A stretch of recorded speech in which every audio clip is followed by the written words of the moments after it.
আকাশবাণী কলকাতা, স্থানীয় সংবাদ পড়ছি সংযুক্তা সিংহ। বিশেষ বিশেষ খবর।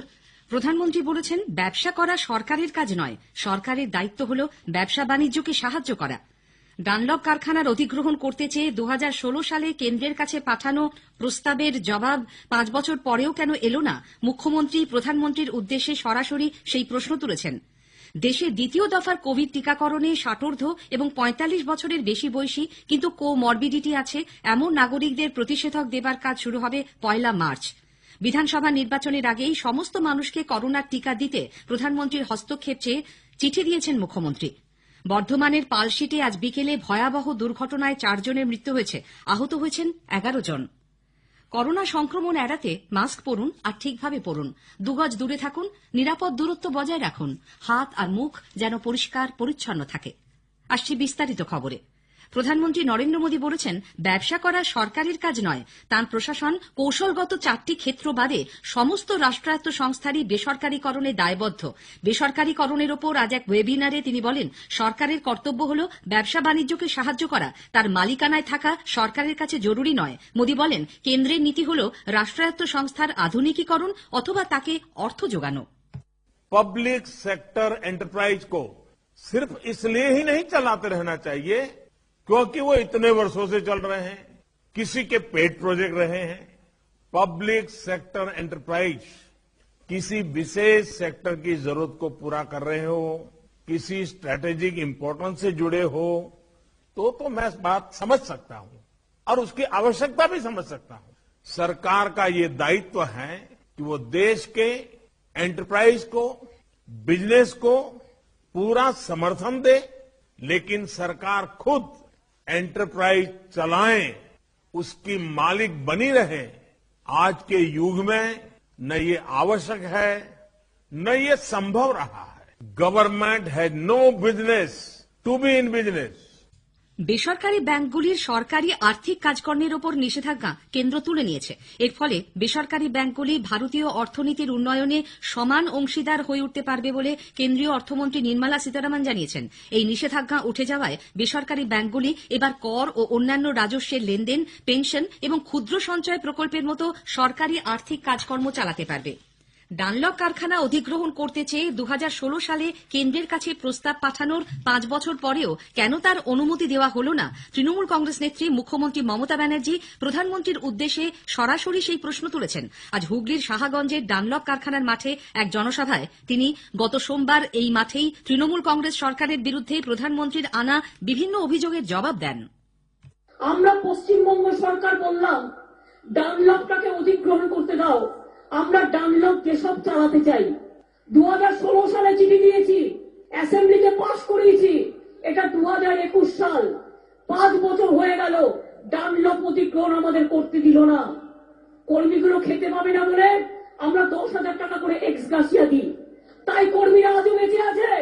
জিজ্ঞেস করুন নরেন্দ্র মোদীকে, এই ডানলপ মাঠে মিটিং করার আগে আপনাকে তো বলা উচিত ছিল ডানলপ কেন 5 বছর ধরে বন্ধ করে রেখে দিয়েছেন। বিভিন্ন ক্ষেত্রের বেসরকারীকরণ নিয়েও প্রশ্ন তোলেন তিনি। এদিন মুখ্যমন্ত্রীর মুখেও শোনা যায় খেলা হবে স্লোগান। কয়লা পাচার কাণ্ডে অভিষেক ব্যানার্জির স্ত্রীকে সিবিআই এর জিজ্ঞাসাবাদের প্রেক্ষিতে তিনি তীব্র ভাষায় কাটমানি ও তোলাবাজি নিয়ে প্রধানমন্ত্রী ও বিজেপির অভিযোগের পাল্টা জবাব দেন। কথায় কথায় উনি বলেন তৃণমূল কংগ্রেস সব তোলাবাজ, তৃণমূল কংগ্রেস তোলাবাজ। আর আপনি কি? তোলা তো তাকে বলে যে 5 টাকা 10 টাকা তোলে, তাকে বলে তোলাবাজ। আর আপনারা যারা দেশকে দেশ বিক্রি করে দেন, কারখানাকে কারখানা বিক্রি করে দেন, কোটি কোটি টাকা কাটমানি খান, তারা কি? গরিব লোকেরা খেলে হয় কাটমানি, আর আপনাদের মতো কোটিপতিরা খেলে ওটা হয় র্যাটমানি। তাঁর দাবি, রেলমন্ত্রী থাকাকালীন নোয়াপাড়া দক্ষিণেশ্বর মেট্রো প্রকল্প, বিষ্ণুপুর তারকেশ্বর লাইন সহ যেসব প্রকল্প তিনি শুরু করেছিলেন এখন ফিতে কেটে তার কৃতিত্ব নিচ্ছে মোদী সরকার। হুগলির সাহাগঞ্জে মুখ্যমন্ত্রীর জনসভায় আজ চলচ্চিত্র ও ক্রীড়া জগতের এক ঝাঁক তারকা তৃণমূল কংগ্রেসে যোগ দিয়েছেন। এদের মধ্যে আছেন ক্রিকেটার মনোজ তিওয়ারি, অভিনেত্রী সায়নী ঘোষ, জুন মালিয়া, কাঞ্চন মল্লিক, মনামি দে, চিত্র পরিচালক রাজ চক্রবর্তী ও সুদেষ্ণা রায় এবং রাজ্যের শিশু অধিকার সুরক্ষা কমিশনের প্রধান অনন্যা চক্রবর্তী।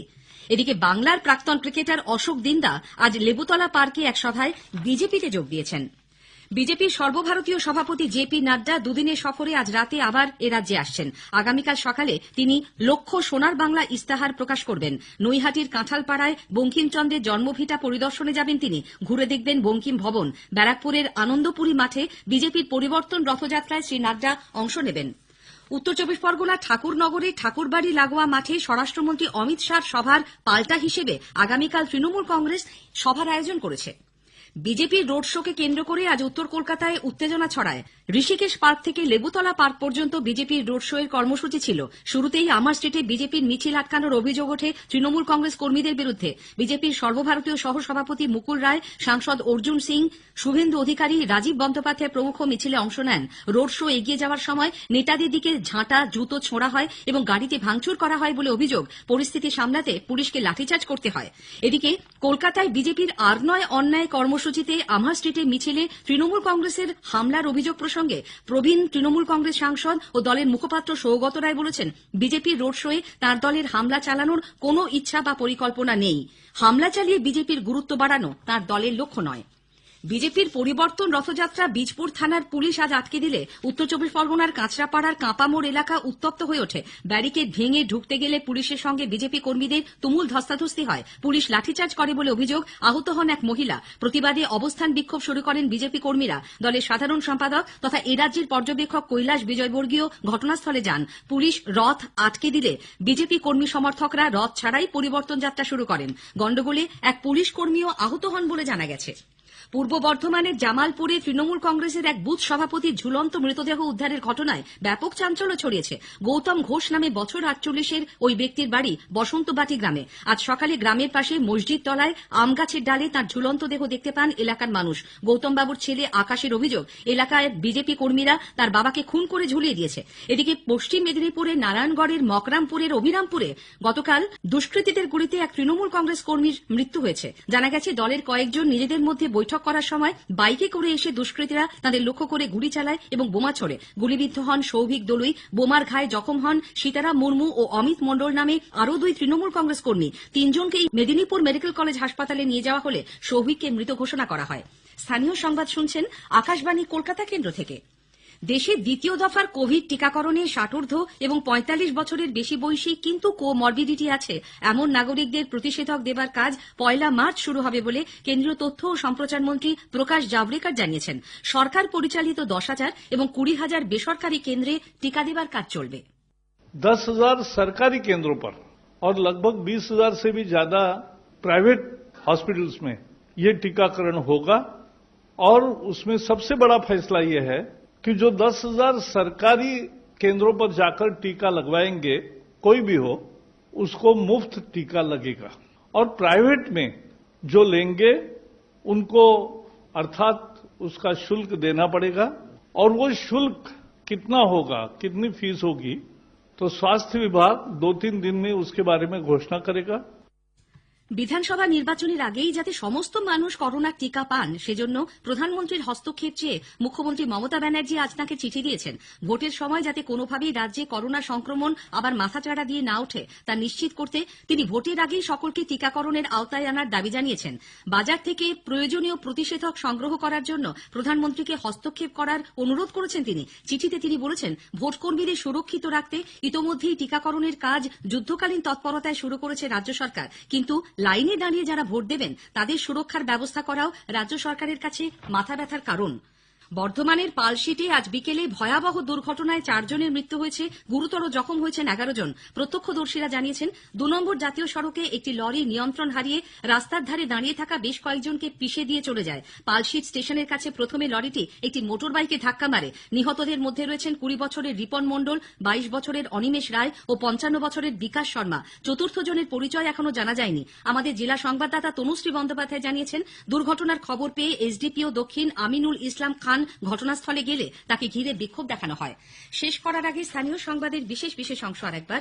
প্রধানমন্ত্রী বলেছেন, ব্যবসা করা সরকারের কাজ নয়, সরকারের দায়িত্ব হল ব্যবসা বাণিজ্যকে সাহায্য করা। ডানলপ কারখানার অধিগ্রহণ করতে চেয়ে 2016 সালে কেন্দ্রের কাছে প্রস্তাব পাঠানোর 5 বছর পরেও কেন তার অনুমতি দেওয়া হল না, মুখ্যমন্ত্রী প্রধানমন্ত্রীর উদ্দেশ্যে সরাসরি সেই প্রশ্ন তুলেছেন। স্থানীয় সংবাদ শেষ হল।